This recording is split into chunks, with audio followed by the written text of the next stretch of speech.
Hello, everybody. So that was the best message of today. I'm the last one.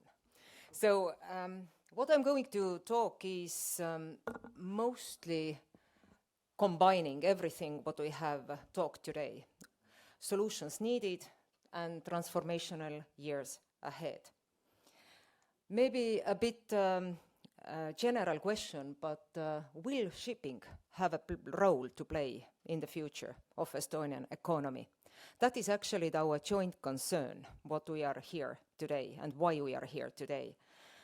If I'm starting from the wider context, then looking at the EU, yes, transportation is more vital than ever. We are talking about multimodality, we are talking about the green transition, we are talking about building the infrastructure readiness for the future. So there is definitely a role to play also in our regional area here. Shipping is more vital than ever, and despite of all the challenges in recent years, the geopolitical challenges, pandemic challenges, the volume growth stopped a bit, but still all the forecasts are showing that actually the growth for the shipping is there vitally for the future. Yes, and also I'm stressing out the geopolitical situation of our region. We are at the edge of Europe, so the aviation will be having some limitations commercially of flying here too frequently. So everything what we can build via making shipping more important and also having a good combination with railways, roadways and the shipping, our role to play for the future economic growth there is definitely very important. And also I did not mention, but of course in this region there is this cultural, traditional competencies and traditions on the maritime and shipping, so it's not to be underestimated. So here is the projection of the growth volume that is positive. And we can also see that, of course, we don't know yet, but how much the green transition and the regulation will really influence the growth and our capabilities commercially to overcome all those challenges.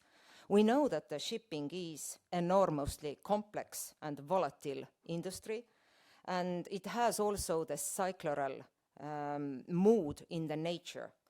And of course, all what's going on globally, not only regionally or national-wise, it's going to have a strong impact of our investment, of the future and the future cooperation. The Tallink Harbour, Valdo Kolm was showing the picture of the logistical way today via Rail Baltica.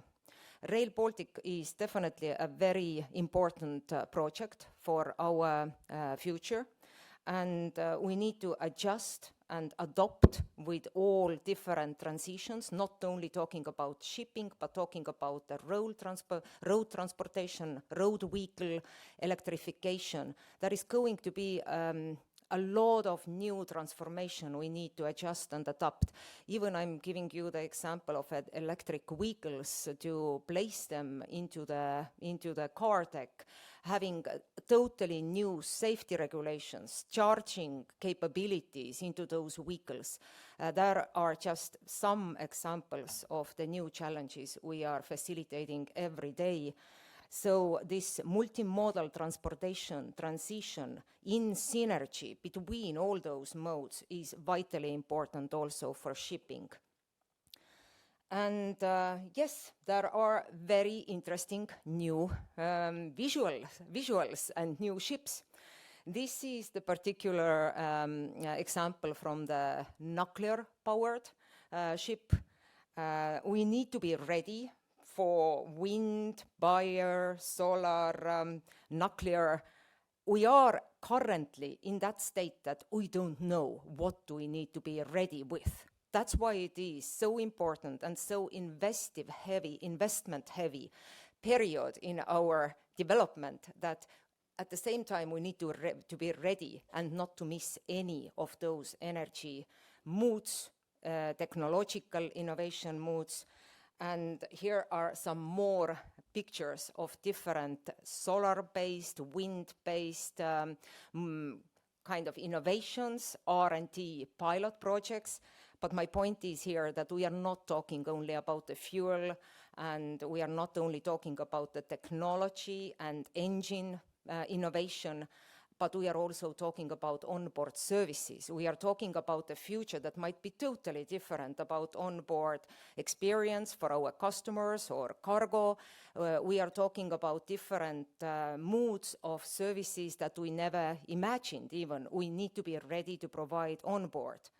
So ship will look different, services will look different, and of course the customer experience will be different.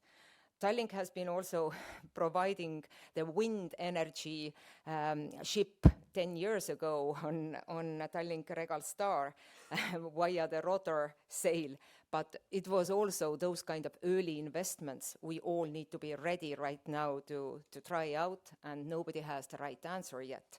Yes, theoretically there are all those solutions already, we can say, available, but they are not available on the cost that we can it's commercially vital, or on the volume that would be sustainable for our business.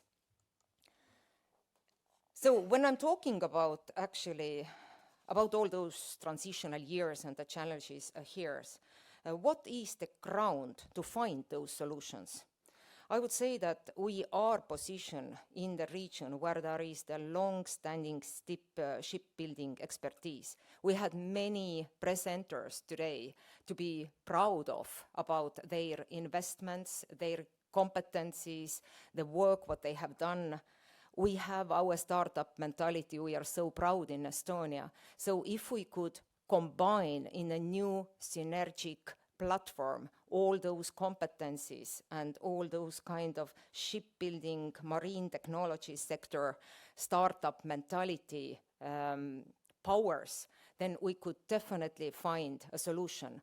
I personally only saw one patent that somebody was, and that was Workboat, that was telling that they have a patent to be escalated. I think that we need much more patents in the region to be escalated, to have the future for our sector, but there is, of course, the investment, what is lacking commercially, what we can afford to have those R&D developments.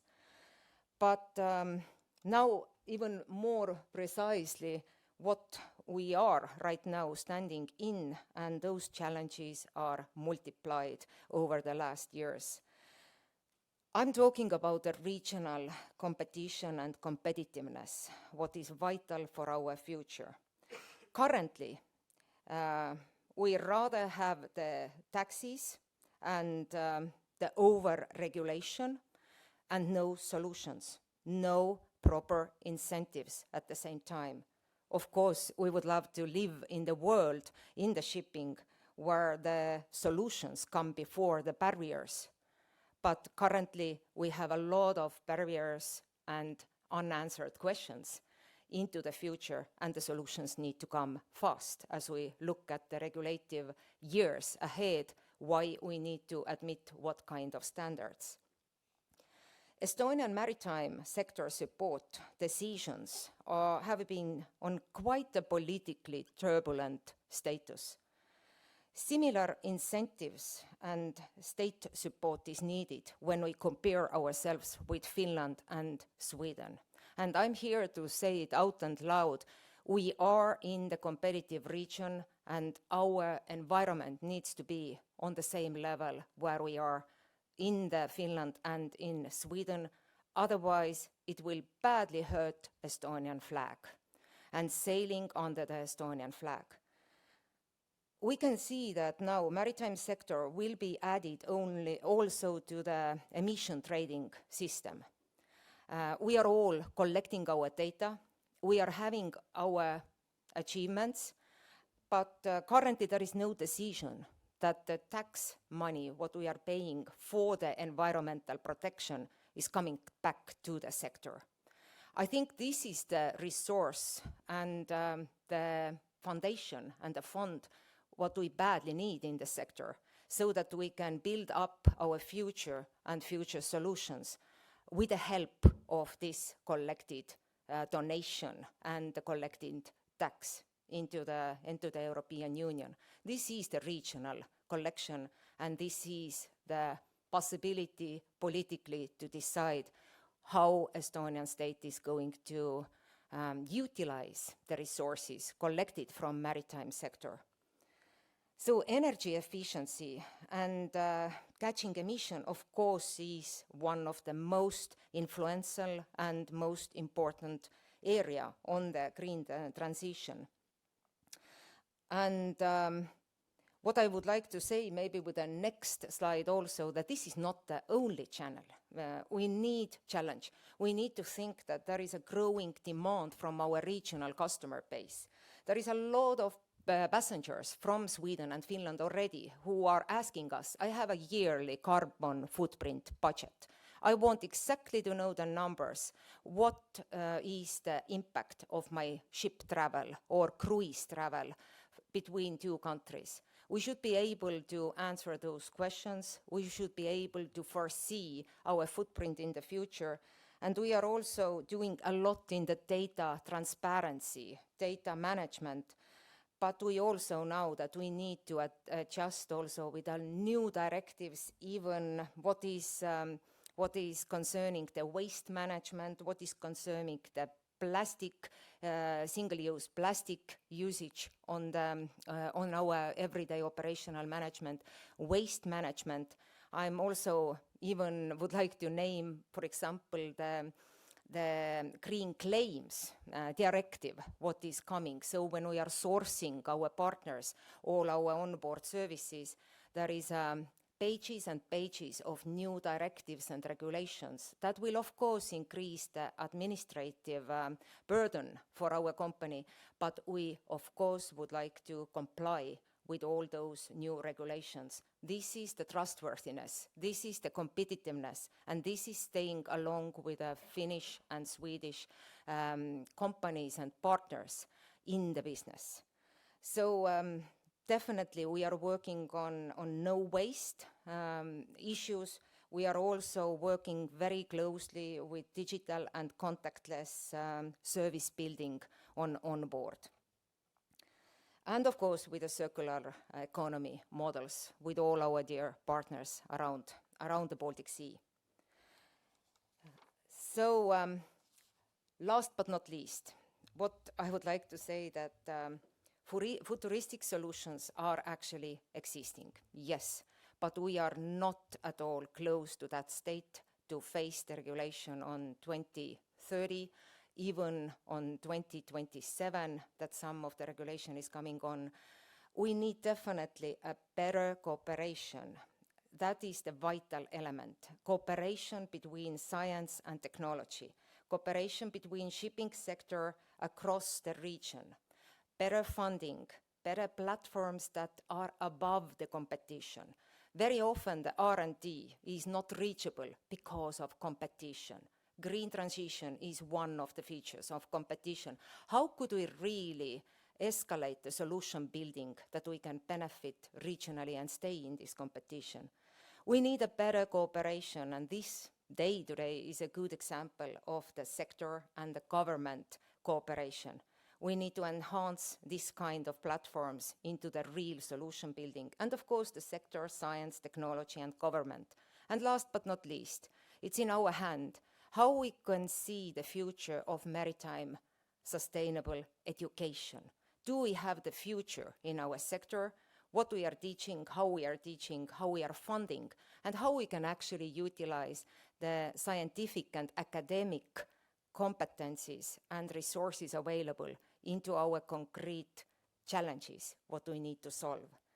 So how to share the risk investments, how really to ensure the future value and competitiveness for Estonian flag, and how to navigate through all those different challenges, what we have all been talking today. I hope that this day brings us closer to the real solution building, regionally, public, private, scientific, academic, and commercial. And please, if you have any questions, I'm here to answer. I did not talk about the Tallink Grupp today, but this is what we are actually working every day. Thank you.